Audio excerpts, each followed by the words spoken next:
Good evening. This is Freeholder Director Sylvia Patillo, and I'd like to welcome everyone to our meeting. Savannah, I'm very glad that you're on the line, and I'm looking forward to hearing your essay. And we have Carlos Green from the National Association of Counties, and we have David Belnick from Nationwide with us this evening. Right now, I'm going to call the meeting to order and begin. Due to public health issues arising from the coronavirus situation, the Sussex County Board of Chosen Freeholders will conduct this meeting remotely via conference call. Callers are invited to listen and will have an opportunity to make comments by calling 973-310-7191.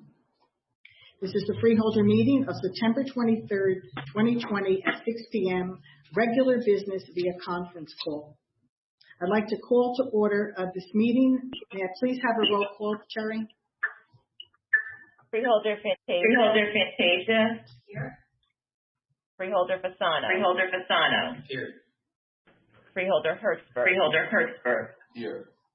Freeholder Director Patillo. Freeholder Director Patillo. Hello. Hello. Freeholder Yardley. Freeholder Yardley. Here. Could I please ask everyone that is on this conference call to mute their phones so we don't hear any background noises? Thank you so much. Would you please stand with us for a moment of silence and our salute to the flag? Hello. Hello. Hold on just a minute. I pledge allegiance to the flag of the United States of America and to the republic for which it stands, one nation, under God, indivisible, with liberty and justice for all.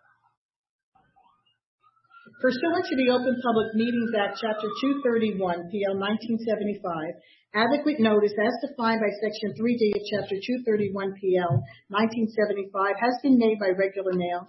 Such notice being submitted on August 17, 2020, from the Administrative Center of the County of Sussex, located at 1 Spring Street, Newton, New Jersey, to the following: New Jersey Herald, New Jersey Sunday Herald, Star Ledger, WSUS Radio, and WNNJ Radio, and is also posted on the bulletin board maintained in the Administrative Center for Public Announcements and has been submitted to the Sussex County Clerk in compliance with said act. I'd like to ask for an approval of tonight's agenda, please. Make the motion. I'd like to table something on the agenda. Okay. So we have a resolution on regarding the recreational legalization of marijuana, and I would like to see some language added and amended to include some of my concerns. I know many of the counties and towns have expressed concerns with the added cost of social services and policing that an initial legalization could create. And I don't understand why that wasn't addressed in the bill from the state. There's obviously an extremely high tax that's going to be attributed to this, and I don't understand why some of it's not earmarked to help local townships bear the burden of some of their costs. So I don't think the current bill has been well thought out, and I want our resolution to reflect that. All right, then can I have a motion then to amend this agenda and remove the resolution on legalization of marijuana until our next meeting? I'll make that motion. Second? I'll second. All in favor, please signify by saying aye. Aye. Any opposed? Okay. Now may I have a motion to approve the amended agenda for this evening? I'll make the motion. Second? Okay. Any discussion? All in favor, please signify by saying aye. Aye. Okay, number 6, proclamations, certificates, and presentations. Tonight we have a presentation that we're very excited about, and Carlos Green from the National Association of Counties will be here at tonight's meeting. He's on our line, and introduce the scholarship background and 2020 essay question. David Belnick from Nationwide will share a couple of words on this year's results and introduce Savannah Brogan. Savannah will read her essay and make a few comments. So can we begin with Carlos Green, please? Yes, I'm here. Thank you all, everyone, for allowing us to be on the agenda tonight. My name is Carlos Green, and I actually serve as the Senior Program Director for NACO and responsible for the relationship between NACO and Nationwide. And we've been a partner of Nationwide for over 40 years now, with at least $22 billion in assets with over 400,000 participants that are participants in the deferred compensation plan. And so I'm very excited today that we get the opportunity. Can you hear me? Yes, we can. Mm-hmm. Yep. I'm sorry. Okay, we get the opportunity today to actually present to Savannah and to you all just a congratulations on her winning our 2020 scholarship of $2,500 that will actually be sent to her school of choice at this point. So I'm very excited to do that. Now, we actually had over 600 participants actually submit their application into the scholarship, and then we whittled it down to one winner per region, and Savannah was our region winner, and we're very excited to actually, and once she reads her essay, you'll definitely understand why we actually selected her as the winner. I'm going to read the question, and then I'm going to turn it over to Dave Belnick, and then after that, Savannah will be able to read her response. So here's the question that she had to respond to. It says, most high school students dream of the day when they will be on their own and no longer depend on their parents. But that kind of freedom requires financial independence. What does financial independence mean to you? What is your plan to achieve financial freedom for yourself? And how are you going to ensure that your financial freedom will continue through your retirement years? That was the question that Savannah had to respond to. I'll turn it over to Dave Belnick now, and then after that, Savannah will read her response. Dave? Yeah. Thank you very much, Carlos. It's great to be here, and I want to personally thank the Sussex County Freeholders for allowing us to just welcome Savannah and to celebrate her accomplishments. I am the Endorsement Partner Director for Nationwide. I work very closely with Carlos in handling the Nationwide NACO relationship and also the relationship that we have with the State Association, NJAC, we work very, very closely with. Just a little quick history. I want to be cognizant of time. I heard you have a pretty busy agenda, but the Nationwide NACO Scholarship has been in existence for 16 years. It has steadily grown. We went from 2006, where we were offering two scholarships of $2,500, all the way through to 2016, where we transitioned to 4 at $2,500. Savannah, we give out these scholarships by region. So Savannah was our East Coast, our East Region winner, and truly excited that Sussex County was represented by such a fabulous candidate. I would be remiss if, along with recognizing Savannah's accomplishments, is also recognizing her parents, Will and Raquel, on their support to make Savannah such a fine young lady she's become, and also for Will's service to the Sussex County Sheriff's Department. One of the criteria of the winners or of the respondents is that one, either parent or grandparent, has to be an active participant within one of the NACO plans that we administer. So let me turn it over to Savannah now. And Savannah, if you could share your essay with us and maybe just a quick bio. I know you're going to be attending college locally at Rutgers. If you want to share some of that information, that would be wonderful as well. Hi. First, I wanted to say thank you so much for having me. I'm so grateful to have this opportunity.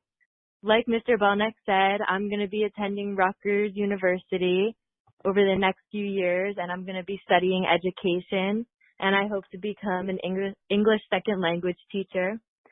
So hopefully that's what I'll be working towards over the next few years. For my essay, so now I could start. Financial freedom means being able to fully support myself without assistance from my parents or others. It means being able to provide for myself while also giving back to the community in which I live. From a young age, I was taught the importance of saving and spending my money wisely. Although my family was not impoverished, we struggled to live comfortably. I quickly learned the difference between needs and wants, as well as the concept of working hard for what I had. As I have grown, I have fully embraced the idea of saving money to build on my future. The commitment I have made to begin saving money will help me start a life financially independent of that of my parents. In this style of life, I will have full responsibility for paying for my shelter, food, and anything else that is part of my well-being. In order to achieve financial freedom for myself, I will take several steps to develop this process from an early age. I feel that beginning to save money now will have a positive impact on me leading a self-sufficient life. While I am at college, I will spend my money wisely and be conscious of saving in any way I can. For example, I will use public transportation or carpool rather than spending money to purchase a car. I will participate in shared housing and rent books when possible. I will refrain from using credit cards and only spend money I have. These are all simple ways that I will be able to cut costs and eliminate debt that will follow me after I graduate from school. Obtaining a part-time job will allow me to accumulate funds as well. I will utilize this money along with any monetary gifts I receive from birthdays or other special occasions to decrease my student loan amount immediately. By paying my federal loan within 120 days of disbursement, I will lower my payments due once I graduate. I realize the importance of minimizing the amount of interest on money I am lent. I believe that not accruing unnecessary interest is the most important factor that will contribute to my financial independence. Once I have graduated and have secured employment, I will continue to live my life in a financially responsible manner. I will use this opportunity to abolish any debt I have accrued. To ensure my financial independence through my retirement years, I will begin planning as soon as I acquire a job. It is my intention to pursue a career in teaching.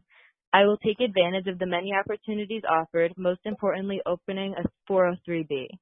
I will invest the maximum amount possible at a young age so that my investment can continue to grow throughout my retirement years. Living a fiscally responsible life will allow me the privilege of sustaining a comfortable lifestyle and retirement while also allowing me to be a member of society who can contribute positively to my community. Thank you. That was a great job, Savannah. And as you can hear from her essay, Savannah is beyond her years, and a lot of the things that she brings up is probably the same things that your nationwide rep Dave Sarmer has been speaking to your employees about each and every day. But I just wanted to allow, I don't know if Will or Raquel are on the line with us now, if they wanted to say a brief word.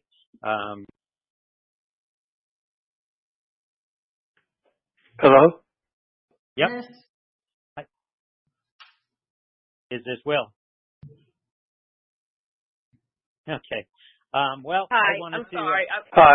Yeah. This is Raquel. I'm Savannah's mom. Will was going to join the call. I'm not sure if something happened. So I know that it was important for him to thank everybody for allowing Savannah to have this opportunity. You know, we're very proud of her, and we're happy to see that other people were able to see, as you said, that she is wise beyond her years. Okay, Will is right here. Sorry, he was having a connection issue. Okay, sorry. He's on his way, so I know he would like to address everybody and just give his take on how important it was that she was considered for this. Mm-hmm. Sorry, we were having some internet issues, so here he is. Okay. Hello, everyone. Hello. This is Mr. Puentes. I want to thank Mr. Belnick and Mr. Green and the entire Nationwide family for this generous scholarship. You can be assured my daughter Savannah will make good use of this scholarship. I'd also want to take the time to thank Sussex County and the Freeholders for making all of this possible. As I'm sure you know, we are very proud of Savannah and all of her accomplishments at this point in her life. And we know it's only going to get better from here. So thank you to everyone.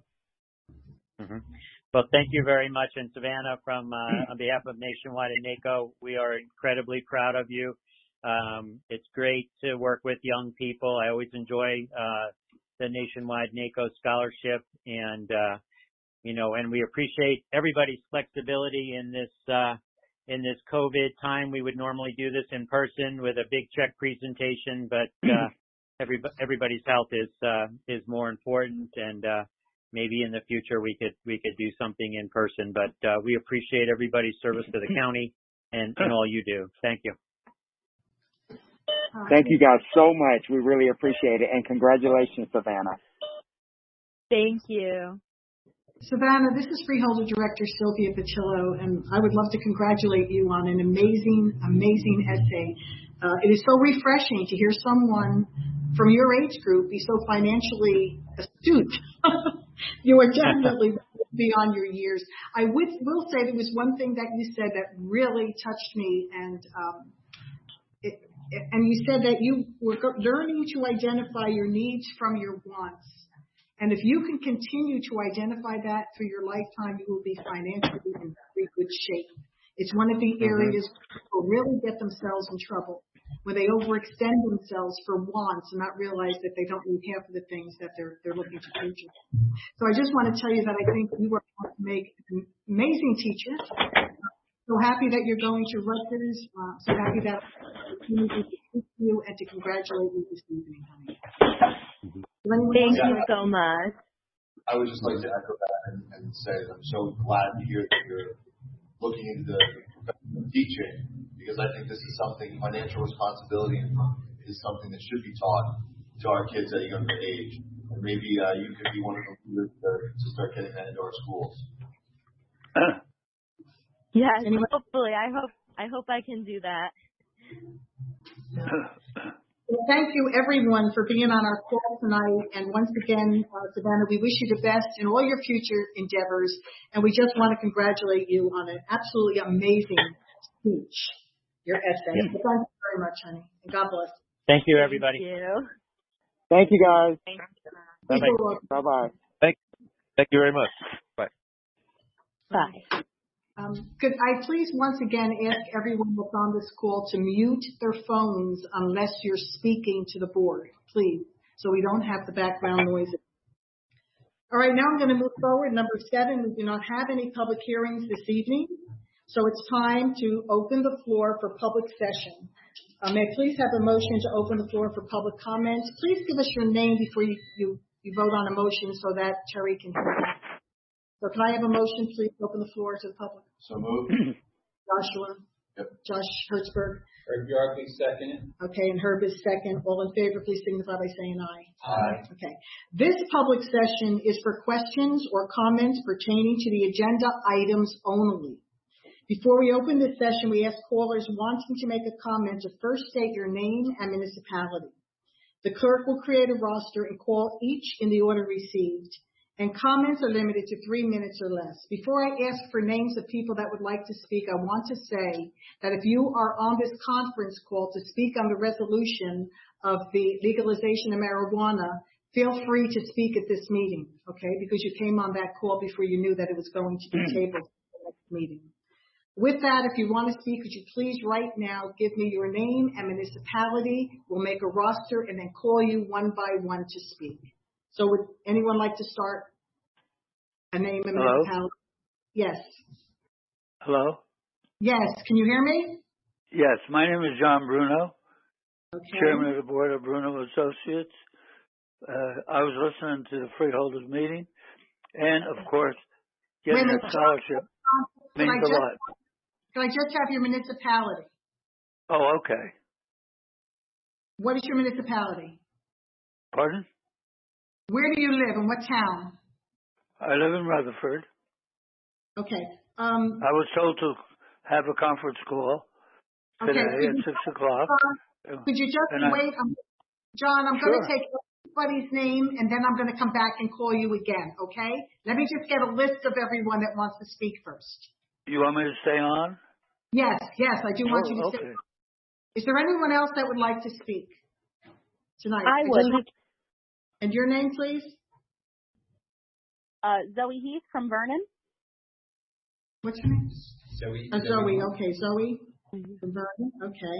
Is there anyone else that would like? Linda Gianni, Andover Township. Linda Gianni, Andover Township. Okay. Anyone else? Rob Slockbauer, Vernon Township. Okay, Vernon. Rob, excuse me, this is the clerk to the board. Can I please have your last name? It was muffled. Rob Slockbauer. Can you spell that, please? I am the Democratic nominee for Freeholder. I'm sorry, can you please spell your last name? Slockbauer. Thank you. Is there anyone else? Peach Braxton, Vernon, New Jersey. Could you say your name louder, please, honey? Peach Braxton.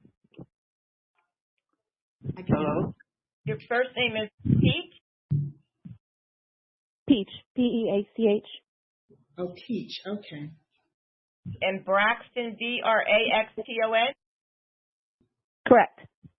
Thank you. And where are you from, Peach? Vernon. Vernon, okay. Is there anyone else on the line? Okay, not hearing anyone else. Terry, would you call these people that would like to speak on the list that you have, starting with John Bruno, please? Yes, just a reminder, callers, that this public session is relating to agenda items only. Other items can be heard at the second public session, and you have 3 minutes or less. Our first caller is Mr. John Bruno from Rutherford. Mr. Bruno, your time starts now. Okay. It was suggested I have a conference call, and first of all, I think the Freeholders did a fantastic job on getting a scholarship. I know a little bit about Sussex County, and it's remarkable what the Freeholders do. And first of all, I want to thank you for having a conference call with Bruno Associates. I am the chairman of the board of Bruno Associates. It's a public relations grant writing company, and I've been in business for 44 years. And I'm here, wish I were there, to explain to you what Bruno Associates is. Bruno Associates is a grant writing company located in Clifton, New Jersey. And Bruno, I hate to stop you, but this conference call and this open public meeting is only for issues on the agenda. If you want to send us information, you can do that through the mail, but not on this conference call for the agenda items. Well, whoever gave me a phone number to call, which I did, and also to explain my conference call. If you want to talk, you can talk at the second open meeting, which is at the end of the meeting, and that's open to anything, not just the agenda. So would you mind waiting till the end of the meeting, and then you can have your 3 minutes to speak on anything? It's up to you. You want me to call back? No, I want you to stay on the meeting, and we'll get through our agenda, and then we have an open meeting again. And okay, then whatever you say. Okay, if you wouldn't, it's going to take a little while, but if you have something you want to tell us, wait till the second one, and that would work fine. Okay. It was you. You were the one who said call at 6 o'clock to make a conference call. Is that correct? Mr. Bruno, I think there was a misunderstanding yesterday when you contacted the office, but you were advised for the second public session to speak. So if you'll just be kind enough to just hold your comments till later, we're going to move on to our next caller, Mr. Bruno. And that next caller is Zoe Heath from Vernon. Zoe, are you on the line? Yes, I'm here. Thank you. Go ahead. Is everyone finished? Go right ahead. Okay, thank you. I had several questions about the resolution opposing the State Board of Education's sexual education. I was reading the resolution, and it's not super clear about what specific portions of the new program the Freeholders are opposing, regardless of the fact that the Board of Freeholders doesn't have anything to do with Sussex County students' curriculum. It seems there's a bit of virtue signaling. For example, it talks a lot about the social issues that are just being pushed on children, where frankly, from what I've read, the program is really just more inclusive to the LGBTQ plus community And we all know that family values are just coded language for being homophobic and bigoted towards the LGBTQ plus community. Many of you may not know, but for LGBTQ youth, school can be one of the only places they're allowed to be their safe, authentic selves.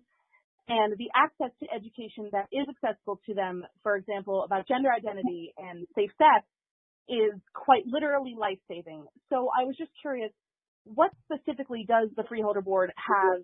What issue are we taking specifically? We are supporting a resolution that was co-sponsored by Senator Orho and Senator Testa on the new regulations and standards. And it's not social issues they're talking about, Zoe. They're talking about very blatant sexual, explicit issues that are inappropriate at that age level. Could you give an example of such? Because the resolution is very non-specific. I am not going to talk about this on a public town meeting. Well, we're putting it on the agenda. I just think we should be specific because, frankly, family values doesn't sound... I want to speak about this in a co-ed situation, and I'm 70 years old. And I don't expect that explicit sexual acts should be appropriate for children that are 10, 11, and 12, or even 13. So I am not going to be specific about sexual acts because I'm uncomfortable with it. But if you want to read the new standards, you should read it more in depth. It's not about the social issues. It's about the explicit sexual acts that these children have to describe in a co-ed classroom at a very, very young age. Well, then you should read your own resolution because the third or fourth paragraph talks about controversial topics on various social issues that interfere with the rights of parents. So can we be specific on those various social issues, please? I'm not going to get specific on it. If you like, read the whole thing and you can understand clearly when this new standard came in, what they were trying to push for children that are in an age where it's inappropriate. And parents should have social issue is inappropriate. They don't. And they don't. They're not aware. We are already past 3 minutes. 2020. We are already past 3 minutes. We are past my question wasn't answered. Well, I answered as best as I could. All right. Our next caller is Linda Gianni from Andover Township. Miss Gianni, are you on the line? Yes. Thank you. Okay, your time is starting now. Thank you. Freeholders regulate county property, finances, and affairs. I do not believe you should be getting involved in telling people how to vote or voicing your opinion on educational laws that are clearly out of your jurisdiction. I agree with Zoe and have the same question regarding what you're specifically concerned about. By this, I'm referring to your resolution opposing legalizing marijuana and the New Jersey Learning Standards. I don't believe this is in your jurisdiction. I also find, as I have said before in public meetings here, that it is hypocritical that you oppose and denounce the state when it has to do with being a sanctuary state, legalizing marijuana, or our students' physical and sexual health. In those cases, you told the public, you don't have to do what the state tells you to do. We're Sussex County, we could be different. But when all the public came to you looking for help with the Andover subacute, you hid behind the state and said, oh no, we are not involved in this. We have to do what the state tells us to do. So it's very convenient for you to go behind the state when you agree with their opinions. When you don't agree with their opinions, then you have to oppose everything they do, and you don't want anything to do with the state. And if you had read the regulation, the health and physical education regulation isn't just about sex, so let's not get hung up on the sex part. It's about our children's health and wellness.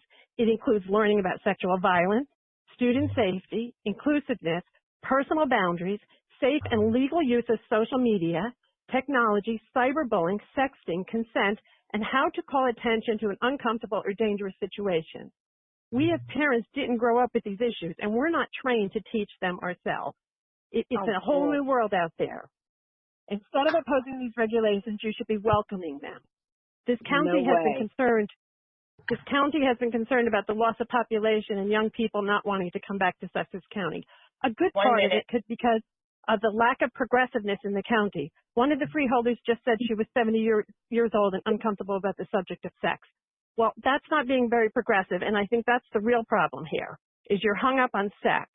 Let's take care of our kids. And the sex education is, the entire program is age appropriate. They're not teaching this in kindergarten.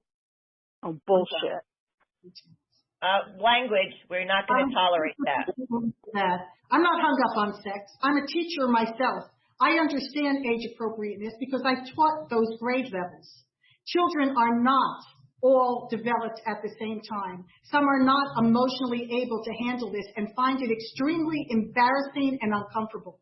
And as far as handling situations that the state tells us to do, when the state tells us to ignore federal law, we then stood up and said, no, we are going to follow federal law. So we weren't going against the state directive because we didn't like the state directive. We were going against it because they were telling us not to follow federal law. There's a big difference in that. Okay, can we have the next person, please? Yes. Our next caller is Rob Slockbauer from Vernon. Hi, I'd like to address two different things. One is the resolution on marijuana legalization. I had read earlier that the Freeholder Board was urging voters to do not approve of the measure on the ballot in November. My concern with that is highly unethical for the Freeholder Board to urge anyone to take a position on that. My vote is my vote, and it will not be swayed by what the Freeholder Board thinks. The other issue is the sex education resolution. I don't know how many of you actually read it, but I read it today. I read the revisions on the New Jersey State page, and it's broken down into age cohorts. Second grade cohort is everything you would expect to be there about healthy relationships, about mommy and daddy and brothers and sisters. Fifth grade cohort includes discussion about puberty, which is perfectly appropriate for the age, considering many of those children are about to enter puberty or already have. So it's good for them to know what's happening with their bodies. The last cohort of the four is senior, by the time they're in the 12th grade. And I don't think there's a whole lot in there that most people would have a problem with. We want young adults to understand adult things. So I'm assuming the issue is 8th grade cohort, where they talk about gender identity, different kinds of sex, anal, vaginal, and oral. And there's no reason to be ashamed or embarrassed to use those words. Those are scientific terms for actual things, and we're adults. We should not be embarrassed by it. The curriculum talks about gender identities and sexual orientation. I'm assuming, because you have not been willing to tell us what the issue that you take with it is, I'm assuming that that's where the problem lies. Am I incorrect? You're incorrect. Okay, then can you please, I'll be the second person to ask, can you please let us know where your objection is? The objection is with the 13-year-olds and the descriptions of the sexual acts in a co-ed situation. For me, the other one is the 10-year-old, the descriptions of sexual feelings for 10-year-olds. Okay, so what you're advocating then is that children who are entering puberty and whose bodies are changing are not taught about why and how. And also for 13-year-olds, I remember being 13. I was aware of different sex acts and sexually explicit things. We don't live in a Puritan society. Our children are surrounded by it. It's better that they learn in the classroom than they learn on the street or from pornography. No. All right, we have already met our 3-minute time frame and are exceeding it. I'm going to have to close the next caller. Thank you very much. Our next caller was Peach Braxton from Vernon. Peach, are you still on the line? Yes, I am. All right, Peach, let's start. Thank you. My comments tonight are regarding the resolutions to reject the additions made to the state regulations on sex education and to urge residents to vote against the legalization of recreational marijuana in the general election. Starting with the first, I wish I could say that I find it incredible that anybody in the 21st century is still fighting against the comprehensive sex education curricula to be taught in schools, especially since decades of data have shown that instructing young people on the facts is the best way to prevent unwanted pregnancies and the spread of STIs. But when you have a board that subscribes to a political philosophy of pretending that children are supposed to live in a puritanical bubble of ignorance until their wedding nights, then this is the inevitable result. Director Patillo was quoted as saying that she was too embarrassed to even discuss the changes to the standards, and quite frankly, I don't begrudge that. A lot of people get squeamish talking about sexual health and sexuality in general, and especially to their children, which is why she should be happy to defer to those who are both educated and mature enough to teach subject matter to children that she and others like her are too embarrassed and too backwards to do themselves. More importantly, no resolution that is passed tonight will make any difference to the curricula taught in Sussex County schools. These are the standards mandated by the state, and wasting taxpayer money and time on feckless political grandstanding isn't going to change that. So when Director Patillo stated that the conveniently unspecified changes violate her family values, I have to wonder what her and the board's motivation behind this whole stunt is, because, let's be honest, appealing to quote-unquote family values has been a dog whistle against the LGBTQ plus communities going on half a century now. And since portions of the changes include instruction on same-sex relationships and non-procreative sexual acts, it's pretty obvious that's where she's going with that. As for legalizing recreational weed, I'm appalled that the board is attempting to coerce Sussex County voters to vote in a particular way. I myself am practically a teetotaler regarding all recreational drugs, including alcohol. 1 minute. But I also know that a country that criminalizes the ingestion of a weed can't call itself free. Thanks very much. Thank you.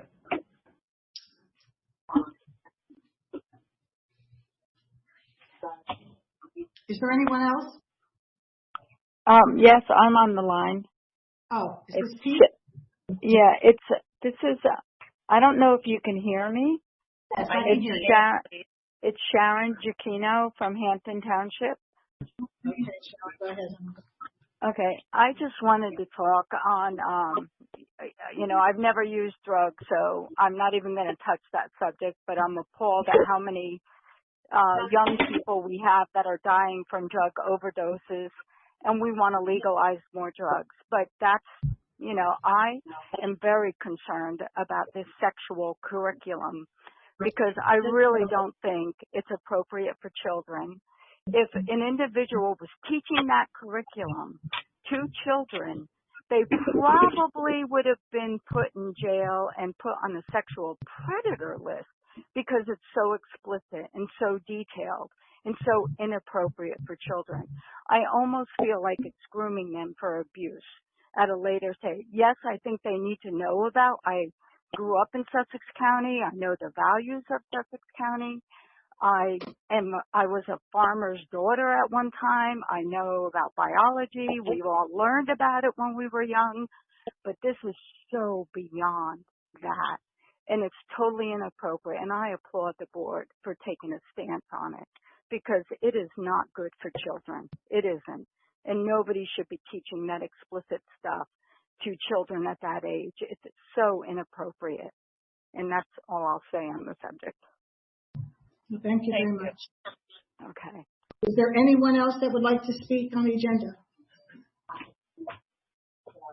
Not hearing it, can I please have a motion to bring it back to the board? So moved. Josh Hertzberg. Second. Ron Fantasia has a second. All in favor, please signify by saying aye. Aye. Okay. Freeholder comments. I'll begin with Anthony, please. Thank you, Stephen. It's good to be here with my fellow freeholders in person. I miss seeing you all. By us being here, although socially distant, legally compliant, and freezing our tails off to comply with airflow regulations, it still reflects a step toward normalcy, and I appreciate the work it took to make it happen.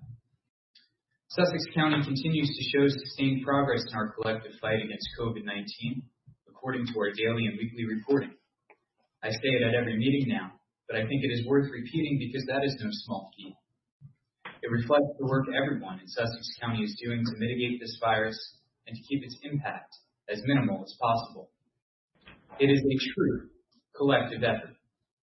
Our county health professionals professionals not only continue to work with all of our stakeholders up and down this county, keeping them informed of the latest information and providing them with the latest guidance, but they are also preparing and remaining incredibly vigilant of the activity of this virus in our county.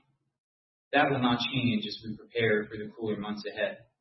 Our staff is preparing for further COVID testing options to be available for our residents, thanks in large part to a negotiated agreement with the governor and his office that yielded Sussex County $1.8 million in federal CARES funding that we were originally excluded from. That will go a long way toward ensuring we have the resources we need to effectively address whatever this virus throws our way. I should also mention that just because COVID exists doesn't mean the flu doesn't anymore. We haven't forgotten about that, and our staff is also working on flu vaccine options to be available as well. I wanted to touch upon another topic tonight. There seems to be some concern regarding education. The governor's funding decisions regarding public education over the years have also been wrong in virtually every way for Sussex County. There is nothing fair, let alone fairer, about taking state educational aid from one district and giving it to another. Sussex County is a big loser in this short-sighted scheme, to the tune of roughly $40 million annually that the state is taking from our students, teachers, and taxpayers in Sussex County and giving to another county's students, teachers, and taxpayers. It's wrong, especially in a state that ranks at the top, the very top, in public education, and is wrong again, especially in a county which is growing in technical education offerings to meet the growing need for technical careers. We'll continue to fight and advocate for our public schools and the students who call them home. In fact, just last week, I joined all of my freeholder colleagues here in expressing our outrage over another considered funding decision, this time cutting funding for the school-based youth services program that roughly 800 students in Sussex County currently utilize. This program provides mental health counseling, medication monitoring, and psychiatric evaluations for students from economically disadvantaged backgrounds who might be battling mental health diseases or substance abuse. I really could not think of a worse possible time to cut this program for our students. It's crazy wrong, and we've urged the governor to reverse course and continue funding this important program for its obvious reasons and importance. We've heard, perhaps, this decision will be reconsidered, and we hope that's the case, and we will continue our efforts until that is confirmed.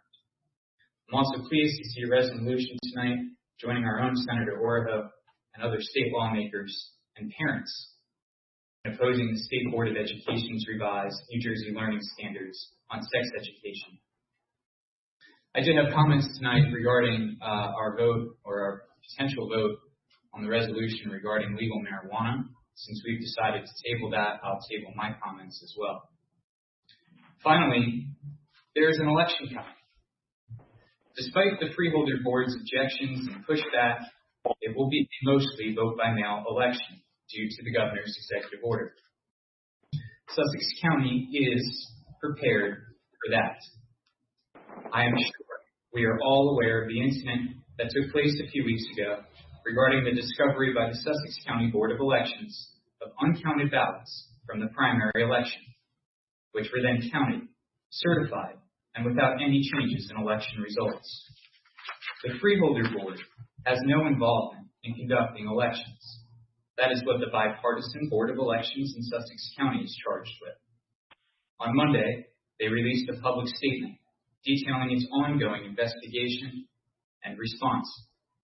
According to their statement, the Board of Elections is improving upon existing procedures and implementing new ones to ensure transparency, accountability, and security. This includes the use of one building for ballot processing, cross-checking, chain of custody, ballot counting at each stage of processing, daily and cumulative reports, additional personnel, and additional equipment. Your vote is your voice, and your vote will be secure and counted in Sussex County.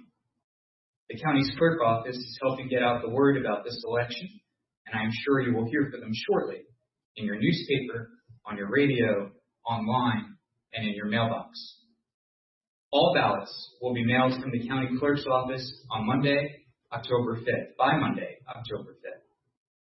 Voters can choose how to return their voted ballot. The following options that are available are as follows. 1, in person, by bringing their mail-in ballot to their assigned polling place and submitting it there. 2, by depositing it in one of the 11 secure drop boxes that will be available in Sussex County. 3, by delivering it in person to the County Board of Elections. Or 4, of course, by mail. All ballots being returned through the United States Postal Service must carry a postmark no later than November 3rd and be received by the Board of Elections no later than 8 p.m. on November 10th.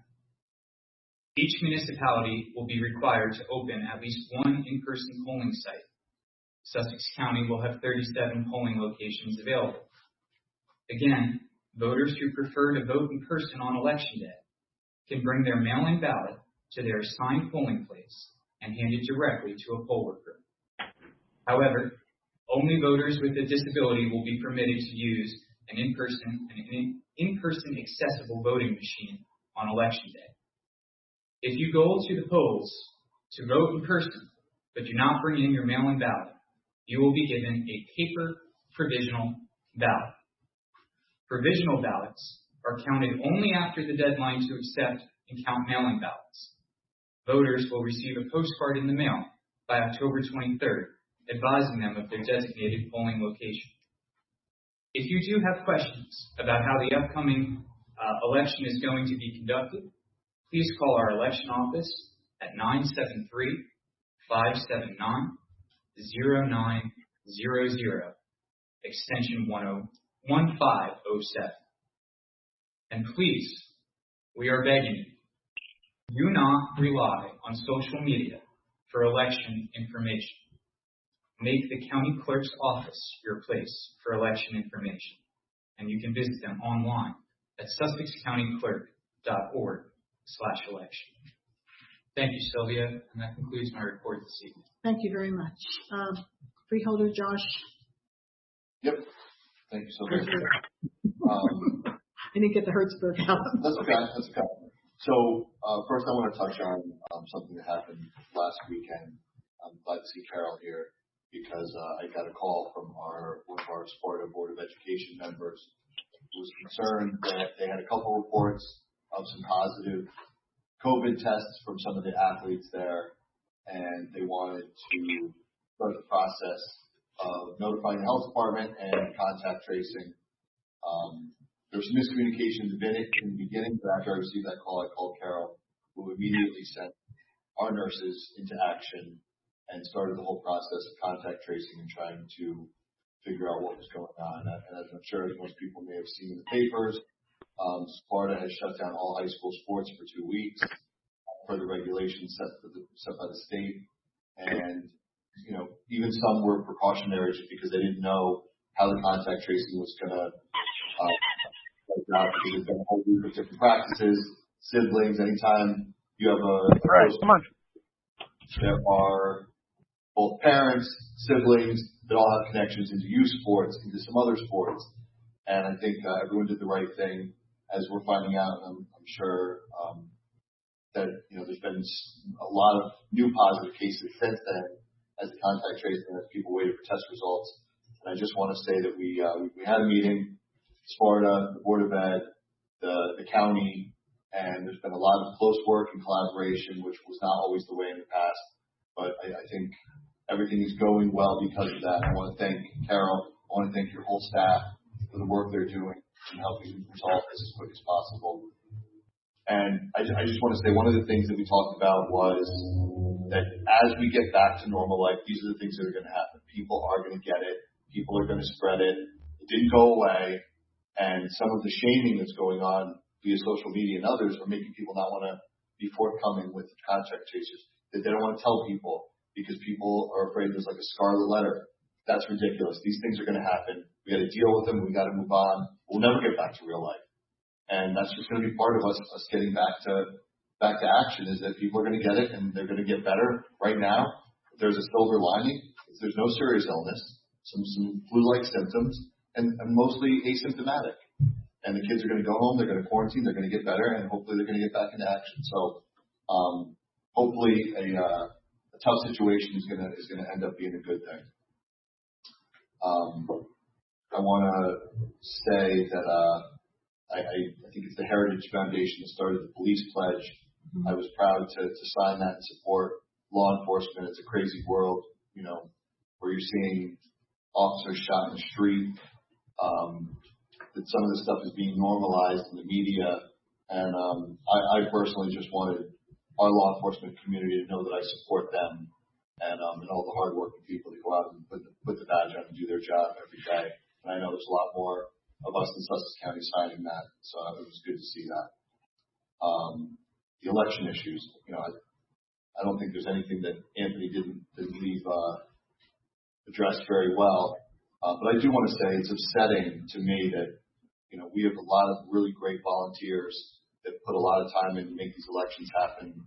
And, the way that they were put in a bad position, they weren't set up for a manual process like that. They didn't have all the necessary tools to do what they were expected to do. And the result is what a lot of us had hoped wouldn't happen. But the good side of that is, I think, from what I'm hearing, they have so many new procedures and so many new safeguards in place that I think Sussex County will be one of the safest places to vote by a mail-in ballot. But I'm just upset that the state put them in a position to fail. The manual process was too much. Hopefully we don't see that in the upcoming election, but I know we won't see it here because of all the work that's been done. And thank you, Anthony. I know you've been working on that a lot. And I'm going to address quickly I feel like we're getting further and further down the road, adding politically charged curriculum into our schools. And this doesn't need to be, singling out any groups or, anything like that. As a parent, there's certain things that I feel like it is my responsibility and my job to teach my children. And the more I talk to people in the community, the more they are weighing private schools because they feel like that the schools are trying to take over the responsibility that they feel is theirs. And certain issues should be left. There are definitely things, even as a kid going through sex education, there are definitely things that need to be taught in the schools, but there are certainly things that should be left to parents. And I feel like that line is getting very blurred, and I think a lot of people agree with that. And the last thing I want to talk about is, since we've brought up several times, one of the amendments I think that we all agreed to is taking out the language urging anyone to vote one way or the other. So, I don't want anyone to think that, that was something that wasn't thought of. That was one of the reasons that we tabled and we're going to address. That's all I have. Thank you so much. Thank you very much. Freeholder Herb. Thank you so much. I don't know if you're aware of it, but the state Recycling Clean Communities money was returned to the budget. Good. They had originally taken that out, and so that has been put in because those are very good programs. There's a bill that Senator Bob Smith, Piscataway, Chairman of the Environmental and Energy Committee, is working on and has proposed, which would change the direction which would direct the Board of Public Utilities to establish a utility-sized solar energy program. And this is a little different when we talk about solar because it's reintroducing incentives to encourage solar to be built on farmland and forests. Potentially, so we'll have a situation where maybe we have clear cutting or we have really good farmland that now ends up with tons of solar panels. The Conservation Foundation said the bill would remove a law that currently steers all of those things towards brownfields, landfills, rooftops, and parking lots. I will have more information on that for our next meeting, and I've asked the Senator's office to give us some information on the impact it may have on Sussex County.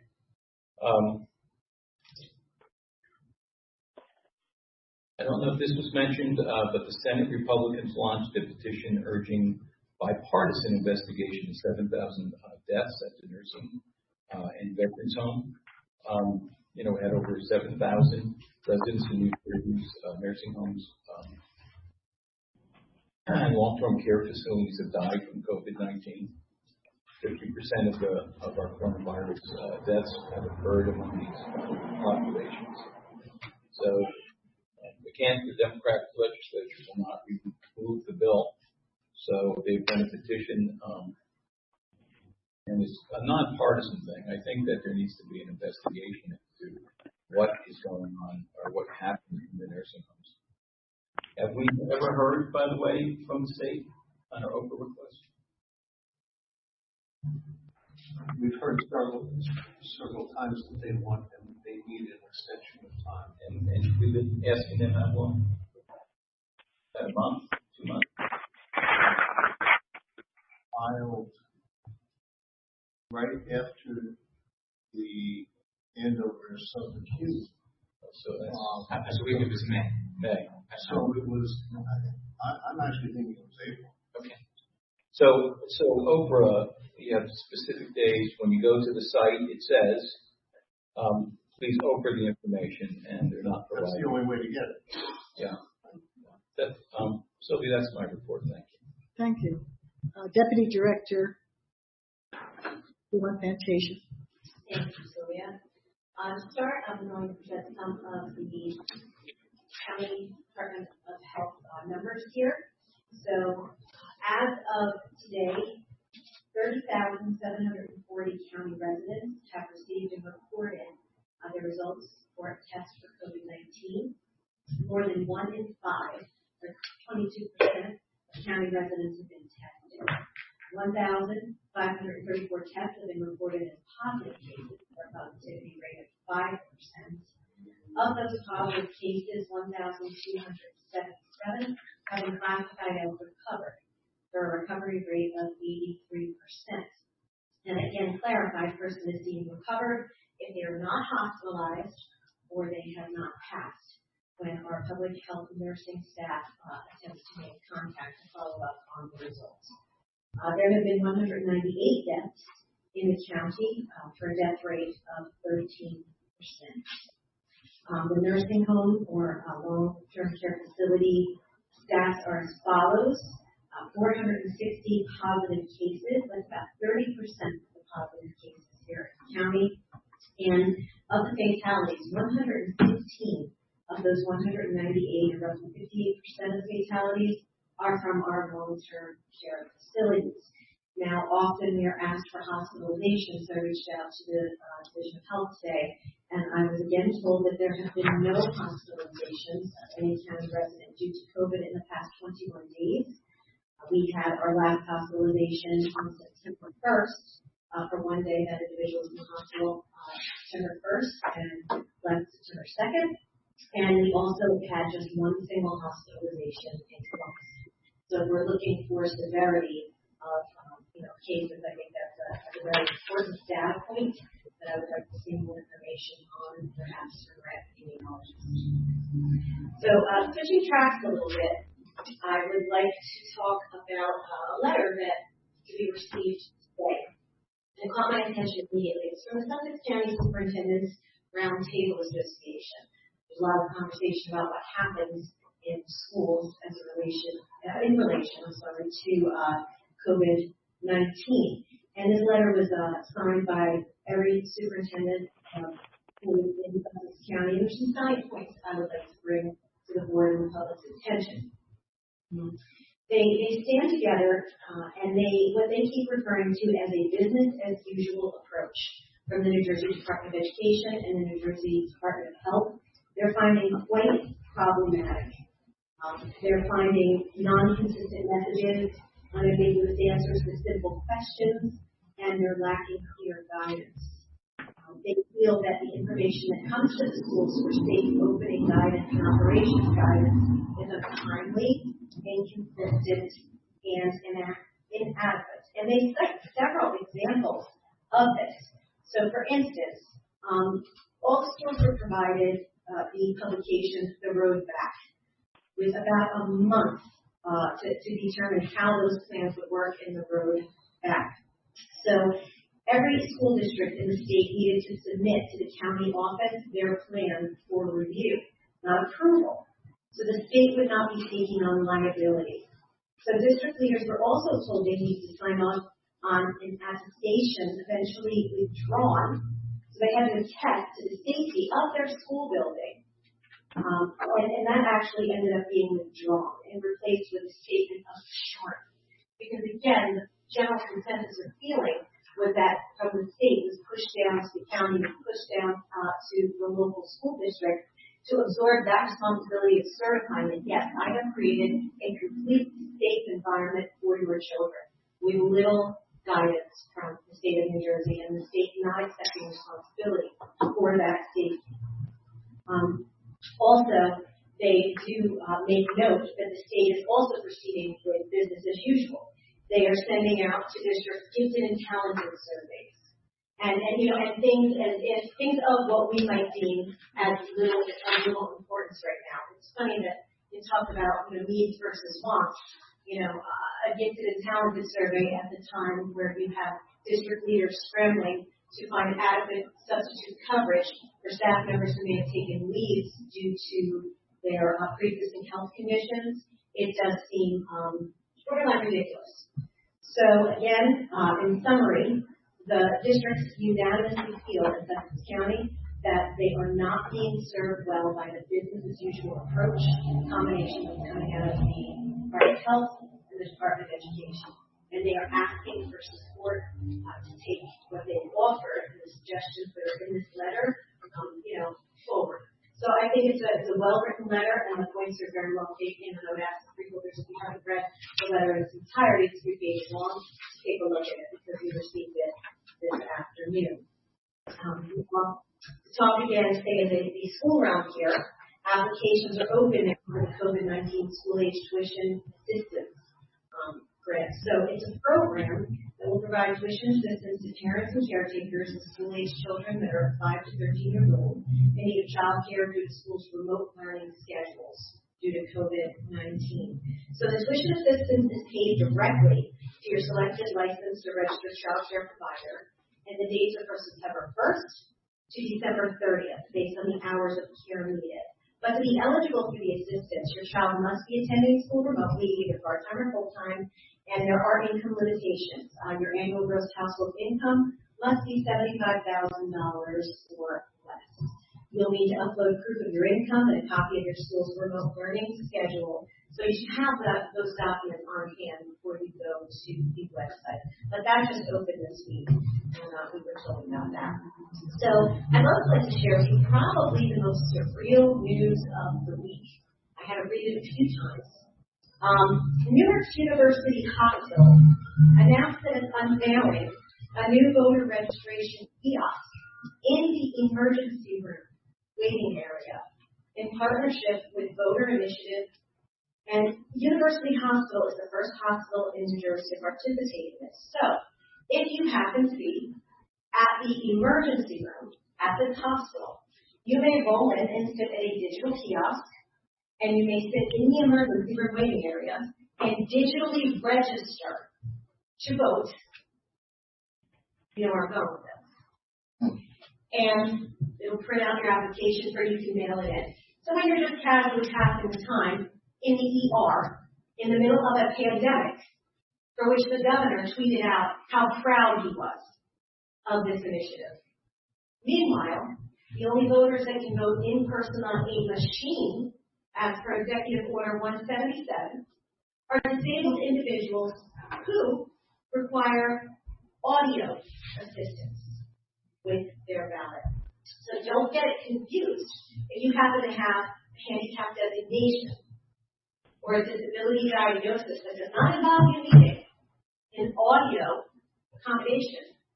You are not voting on that machine as per the governor. But make your way down to Newark ER and sit in the ER during a pandemic and register to vote. And that is the surreal news of the week. So to piggyback on what Anthony had shared with us about voting, just want to want to add a couple things. They have created the county has created a great email address. It's very simple to remember. That you can email any questions that you have regarding the election or voting. You simply email voter@sussex.nj.us. Okay, voter@sussex.nj.us. That is our standard email at the end, but just the word voter. Any question you may have, that will take your question directly to the Board of Elections that will be able to guide you. Also, keep in mind that if you plan to be out of town between September 25th and Election Day, because our ballots are going to be mailed out, you should notify the county clerk's office so that arrangements can be made to mail your ballot to that alternate address. So I know some individuals can take vacation or go different places. So again, these are all little fine points, and it does cost a little bit of agita, to get into the weeds and get into the fine print, but it is important that we know this. So that's as far as the election piece from me. Now, I got a phone call, and I spoke today with Warren County Freeholder Deputy Director James Kern. We had a great conversation regarding a letter that their board has drafted to Joe Luiso, who is the president of the New Jersey DPU. And in that letter, the Warren County Freeholders asked for a delay on the vote on Jersey Central Power and Light's proposed rate increase. And they state that over the past few years, and specifically this summer, Warren County municipalities have experienced more frequent and longer duration power outages. So they're asking that before any increase be awarded, a detailed study and proposal of improvements for northwestern New Jersey specifically be completed. Now, we are in agreement that shore areas have been addressed, and rightfully so, after some of these weather events, but it's our time as well to have this addressed. And our residents deserve and expect to have reliable electric service, which has been lacking significantly for our county and region. So they have actually spoken to all of their mayors in Warren County, and we're in agreement. They're reaching out to us in Hunterdon, again, strength in numbers. So I ask you all to consider, that we stand with Warren County on this. I thought that was actually an excellent initiative. And so you are aware the Warren County Freeholder Board is meeting this evening, and they are actually standing with us on our resolution from the last meeting for the discriminatory fees on firearms. So that is what's happening in Warren County right now as we speak. Now, I had the pleasure last week to have a conversation. I participated in the call, the State of Affairs briefing with the Sussex County Chamber of Commerce, and President Hal Works happened to be on that call as well, and he brought some really eye-opening information to that group. He was discussing some of the vetoes and funding that directly affects large Sussex County businesses. Now, here's one example. Assembly Bill 3959 and its Senate Companion 2371, that established the New Jersey Hospitality Emergency Loan Program to provide no-interest loans to qualified small hospitality businesses. Now keep in mind, this passed the General Assembly 79-0. It passed the Senate 37-2. Okay? So on the same day that the governor had hit the pause button for reopening indoor dining, the governor gave an absolute veto to this bill that would have provided direct relief to the tune of $100 million in CARES funding appropriated to the NJEDA. These funds would have helped those businesses that were forced to close and scale back. Now, in his veto, the governor stated this program would duplicate an established grant program already present in the NJEDA. However, we know quite well that that well is dry at this point. And in the actual veto language, for which I pulled the veto, and I read the governor's language, he references the $9.9 billion debacle, the New Jersey COVID-19 Emergency Bond Act, which, signed into law, thrown through, and passed. I think it's nonsense to bond when the federal dollars are there for use, but are being hoarded. So I don't know what kind of rainy day he thinks is coming, but it's pouring. And that money should be on the street and be used right now, not bonding and saying that a grant program that's already dry, or, bonding for $9 million is going to cover and wrap all of this up. So there's another bill that's pending sitting on the desk of Governor Murphy right now. This is S2704. This is going to provide $30 million in loans or grants to the restaurants that were harmed by Governor Murphy's rescinding of opening just prior to the holiday weekend. And that's also utilizing federal CARES Act. Now, the Senate voted for that bill 38-0 and the Assembly 77-0. My point being that there are 80 Assembly members in the state of New Jersey elected from the entire state. There are 40 members of the Senate elected from the entire state. When you have an absolute solid vote that speaks to what the people want and need, and we have a governor that does not conditionally veto, he offers absolute vetoes, that is not acceptable, and that is not the will of the voters or what the people of New Jersey elected. Can you imagine? I can imagine the last time a bill came through with 100% support from both sides of the aisle. And this is what's happening, and this is what our governor is doing. Just keep that in mind as we move forward. And we wonder why we have difficulty moving the needle sometimes with these issues down in Trenton. So, last but not least, I would like to bring to you one more piece of legislation that's important for our county. Senator Oraho, also of District 24, introduced legislation that would modernize the construction permitting and inspection process. It was advanced by the Senate Committee on Urban Affairs Committee. It's a bipartisan bill, and it also has an Assembly companion, establishes the electronic permit processing review system. The Senator has said it's a necessary upgrade to help bring the permitting process fully into the digital age. So it's going to bolster the process, submission, review, scheduling, inspection, approvals. So it's going to simplify and eliminate complicated mechanisms. It's going to eliminate a lot of the frustration, a lot of the inefficiencies that often delay important projects, and we actually incur more costs due to these delays. So the legislation passed overwhelmingly in the Assembly. So we're really hopeful that this moves forward. And again, these are just examples of bills that we support. We listen to our constituents past to District 24. District 24 is contacted directly, and they propose down in Trenton, and they're acted on. And let's just keep our fingers crossed. We have common sense legislation that truly is the work of the people, that we won't have one single man with a stroke of his pen defying the will of the millions of voters in the state of New Jersey who have elected our representatives. That's all I'm going to say about that. Thank you. Thank you. I'd like to talk about some of the clinics that we'll have for public health nursing.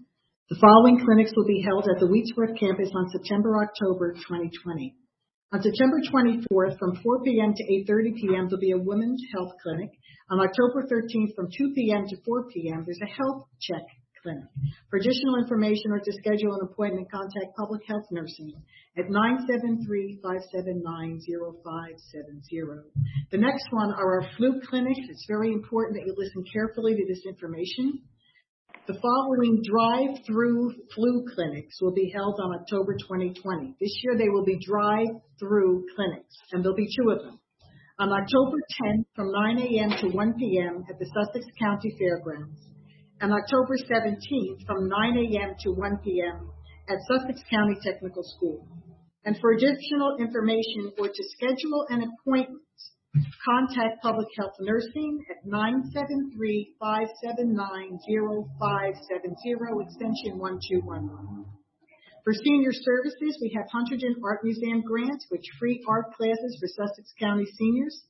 The Education Department of the Huntington Art Museum received a grant and has made arrangements with Senior Services to provide free art classes to seniors in Sussex County. An air-dry clay class is scheduled to take place at Maple Grange Park in Vernon on Tuesday, September 29th from 10 a.m. to 12 p.m. Another air-dry clay class is scheduled to take place at the Apacon Senior Center's Outdoor Pavilion on Wednesday, October 14th from 1 p.m. to 3 p.m. Open enrollment for Medicare. Open enrollment for Medicare Part D begins October 15th, 2020. Senior Services is starting to schedule appointments for virtual consultations. Seniors are urged to open a My Medicare account on Medicare.gov to make their virtual visit more efficient. Then we have Virtual Caregiver Support Group. A virtual caregiver support group meeting will be held by Zoom on Friday, October 2nd, 2020, from 2 p.m. to 3 p.m. For more information or to register to attend these meetings, please call the Division of Senior Services at 973-579-0555, extension 1288. I would like to take this opportunity to thank Senator Orho and Senator Mike Testa for introducing their resolution objecting to the new sex standards adopted on June 3rd, 2020 by the New Jersey Department of Education. It is disturbing that the DOE has endorsed graphic sexual lessons that promote risky behavior into the new standards. These graphic sexual lessons included in the new standards should be removed, and the decision on how and when these lessons are presented to our students should be made by their parents. It is extremely important that parental rights are respected and included in all sectors of education in our public schools. The last thing I want to speak about is the issue that I would like to mention tonight. The last issue is the need for Governor Murphy to move into phase 3 of his reopening plan for businesses and churches. In the beginning, the governor said, and I quote, "We are going to move deliberately based on data. We have to move forward on facts. Together, we'll get to the end of this journey stronger than ever." Unfortunately, the governor has not used data or facts to make his decisions, and the governor is not working together with business owners or churches so we can all get stronger. As a matter of fact, it is just the opposite. 25% capacity is not enough to survive. Last week, I thought the governor was going to move into stage 3, but that didn't happen. Now the weather is quickly changing and people are not going to sit outside to eat, so how will these businesses survive? If the governor truly wants this state to become stronger, then he must open businesses so they can become financially stable. The governor needs to commit to stage 3 in his recovery plan and begin to bring relief to our businesses and to our churches. That's all I have for tonight. At this point, we're at number 10, approval of the consent agenda. The Board of Chosen Freeholders of the County of Sussex has reviewed the consent agenda consisting of various proposed resolutions and determined that adoption of the said resolutions is in and will further the public interest. If any freeholder would like to remove an item to be considered separately, would you please do that now? Not hearing anyone? Okay. Then could you please move the consent agenda from A to E? May I have a motion, please? Second? Hertzberg. Is there any discussion? A roll call, please, Terry. Freeholder Fantasia? Yes. Freeholder Fasano? Yes. Freeholder Hertzberg? Yes. Freeholder Director Patillo? Yes. Freeholder Yardley? Yes. 11 is the approval of minutes. Can I please have a motion to approve the regular meeting minutes from September 9th, 2020? Fantasia, so moved. Second, please. Second, Hertzberg. Okay. All in favor, please signify by saying aye. Aye. Opposed? Abstentions. Okay. Number 12 are appointments and resignations. Do I have a motion to adopt said resolutions from A and B? Fantasia, so moved. Is there a second? Second, Hertzberg. Is there any discussion? Terry, a roll call, please. Freeholder Fantasia? Yes. Freeholder Fasano? Yes. Freeholder Hertzberg? Yes. Freeholder Director Patillo? Yes. Freeholder Yardley? Yes. All right, there are 3 resolutions. One we tabled until next week, and that is resolution number B, letter B. So I'd like to take these 2 resolutions separately so I can read the resolution openly to the public. Can I please have a motion to move resolution A? So moved, Anthony. Second, Fantasia. Any discussion? A roll call, please, Terry. Freeholder Fantasia? Yes. Freeholder Fasano? Yes. Freeholder Hertzberg, Yes. Freeholder Director Patillo, Yes. Freeholder Yardley. Yes. Okay. Can I have a motion to move C, Resolution C? So moved. Hertzberg. Second? Second, Anthony. Okay, is there any discussion? I would like to read the resolution opposing the State Board of Education revised New Jersey Student Learning Standards for Comprehensive Health and Physical Education on Sex Education. This language comes from the Senate concurrent resolution co-sponsored by Senator Orho and Mike Testa. Excuse me, Director Patillo. I'm sorry, but I just need that roll call vote on this resolution. I had a motion and a second. I'm reading the resolution first. Oh, okay. I apologize. Well, that's okay. Whereas parents, as their child's first and most important teachers, work hard to instill values and beliefs that will guide their children throughout life.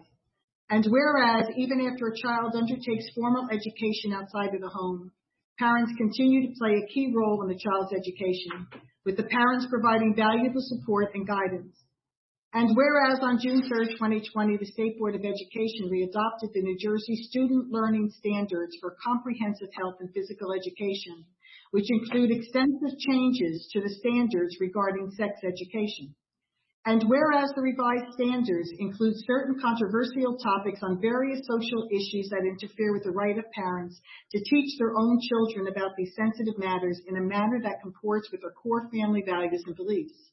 And whereas these revised standards further erode parental autonomy by promoting age-inappropriate sexual content, which usurps the parent's ability to determine whether a child is emotionally and intellectually prepared for instruction in sex education. Whereas the Department of Education's response to criticism of the standards is to note the availability of the opt-out provision. But the opt-out provision is not sufficient protection to ensure that a student is not exposed inadvertently to graphic sexual lessons. And whereas any state policy governing instruction in sex education must promote parental autonomy and respect for family values and beliefs. Now therefore be it resolved that the Sussex County Board of Chosen Freeholders opposes the State Board of Education sex education standards included in the revised New Jersey Student Learning Standards for Comprehensive Health and Physical Education due to the significant negative impact that these standards have on a parent's right to educate his child on sensitive sex education topics in a manner that comports with the family's core values and beliefs. The Sussex County Board of Chosen Freeholder calls upon the State Board of Education to revise these standards. And be it further resolved that certified copies of this resolution are emailed to Diane Schoner, Director, Office of the State Board of Education at State Board Office at doe.nj.gov, New Jersey Legislative District 24 representatives, and New Jersey clerks to the Board of Chosen Freeholders. Now may I have a motion? I have a motion and a second. May I have a roll call, please? Freeholder Fantasia? Yes. Freeholder Fasano? Yes. Freeholder Hertzberg? Yes. Freeholder Director Patillo? Yes. Freeholder Yardley? Yes. All right, wait a minute. Let me go back. Did we vote on A, B, or did we just vote on B? I want to make. We voted on it. Oh, wait a minute. We did. We just A. Okay, thank you. Okay, number 14 is awards of contract, change orders, and bid. The Board of Chosen Freeholders of the County of Sussex has reviewed the award of contract, change orders, bids consisting of various proposed resolutions and determined that adoption of the said resolutions is in and will further the public interest. All right, may I have a motion, please, to approve contracts A to D? Second? Hertzberg, second. Is there any discussion? Not hearing any. Terry, can I have a roll call, please? Freeholder Fantasia? Yes. Freeholder Fasano? Yes. Freeholder Hertzberg? Yes. Freeholder Director Patillo? Yes. Freeholder Yardley? Yes. Okay, number 15 is our financial resolution, the payment of bills list for September 23rd, 2020. May I have the motion to approve, please? Make the motion, Yardley. Herb Yardley, second. Strong Fantasia. Is there any discussion? Not hearing any. Terry, can I have a roll call vote, please? Freeholder Fantasia? Yes. Freeholder Fasano, Yes. Freeholder Hertzberg, Yes. Freeholder Director Patillo, Yes. Freeholder Yardley. Yes. 16 is personnel. Can I have a motion to adopt the personnel agenda? Fantasia, so moved. Second? Yardley second. Yardley is second. Is there any discussion? Not hearing any. Terry, can I have a roll call vote, please? Freeholder Fantasia, Yes. Freeholder Fasano, Yes. Freeholder Hertzberg, Yes. Freeholder Director Patillo, Yes. Freeholder Yardley. Okay, at this time I'm going to ask the administrator, Mr. Greg Pop, if he has a report. Thank you, Director. As was mentioned earlier, your finance county is discussing through and appointments are now inserted along the county's website, which you can access Sussex.us/NJ.us/flu. Sussex.NJ.us/flu. And you'll be able to see an appointment for flu shot there. In addition, it was mentioned on yesterday's bi-monthly mayor's call that the state of New Jersey is to provide opioid overdose antidote, naloxone, otherwise known as Narcan, free to residents September 24th through September 26th. At participating pharmacies across the state. There are a number of pharmacies within Sussex County, 2, 4, 6, 8, 10, 11 pharmacies that are participating. Members of the public can find this information at nj.gov/human-services/stop overdoses. I know how much work has been done in Sussex County to fight the opioid epidemic, so I wanted to pass that information along to the freeholders as well as the public.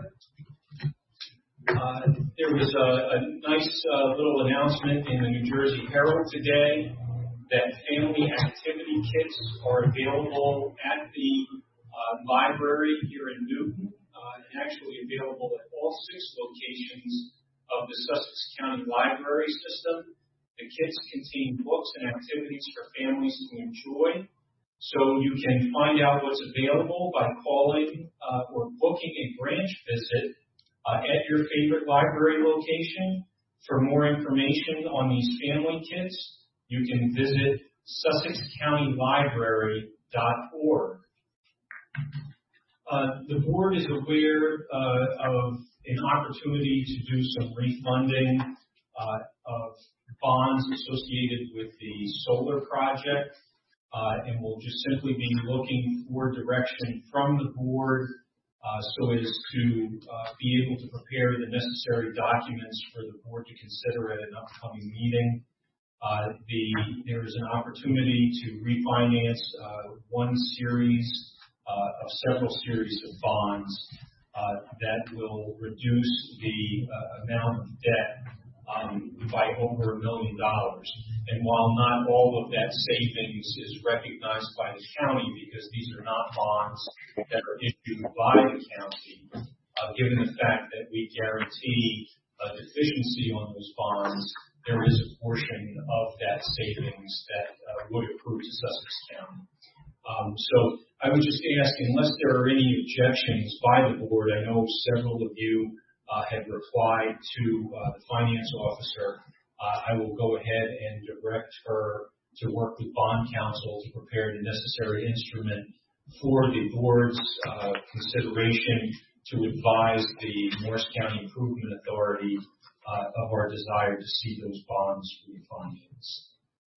And I believe that is all that I have for this evening. So thank you very much. That concludes my report. Thank you. Thank you. Is there any unfinished business of the board? Any new business? Well, at this time, we're going to open up our meeting to the public session. Could I please have a motion to open up for public comment, please? So moved, Hertzberg. Second, Yard. All in favor, please signify by aye. Aye. The public session is for general questions or comments. And before we open this session, we ask callers wanting to make a comment to first state your name and municipality. The clerk will create a roster and call each in the order received, and your comments are limited to 3 minutes or less. So if you would like to speak on this comment period, would you please give us your name and your municipality? Linda Gianni, Andover Township. Ashley Gianni Bradford, Andover. I'm sorry. Callers, please. We're having some overlap here. The first one was Linda Gianni. Yes. From Andover. Okay. I just need you to speak slowly for we're seeing to be getting double audio. Next caller. Ashley Gianni Bradford, Andover Township.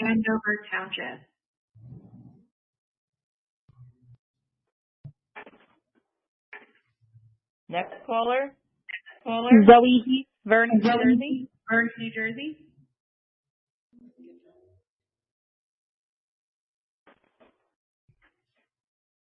Next caller.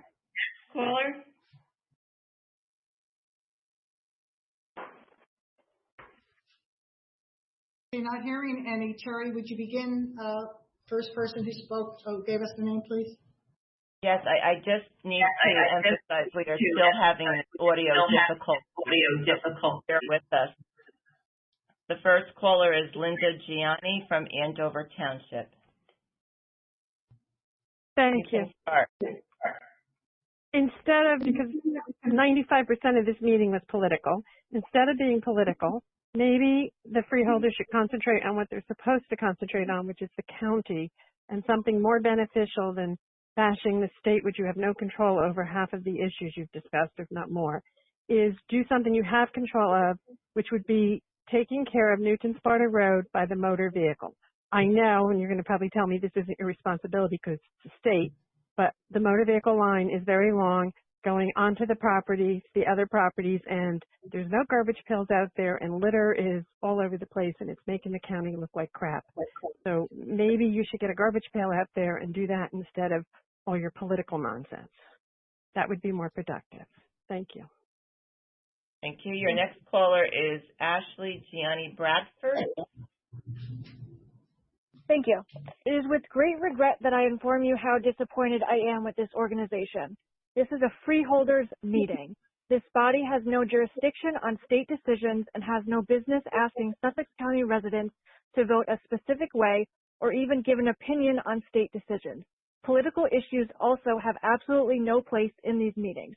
Having said that, and having listened grudgingly to this entire meeting, it is no wonder why younger generations like myself are leaving this county in droves.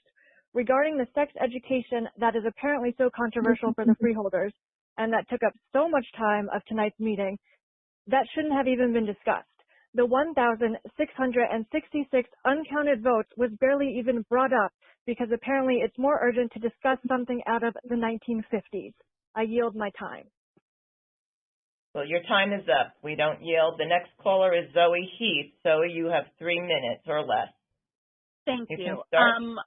I can only imagine that once public comments are over, the freeholders will attempt to say that they were not politicizing the issue of sex education. But I will remind them the only people politicizing the issue of sexual health are the people politicizing the lives of the LGBTQ plus community and the lives of women. Frankly, this is not an issue the freeholders have no jurisdiction over this. I know it's in support of legislation from our representative, Senator Orho, but there are so many other issues we could be worrying about. And I must agree with the woman, Linda. We'll agree with the state when it comes in our favor, but we'll cry about how awful they are when we don't like something. I must urge the board to stop with the virtue signaling and truly try to worry about how Sussex County is being impacted by the state of our nation right now. Thank you. Thank you. Your time is up. I'm sorry. Thank you. there anyone else?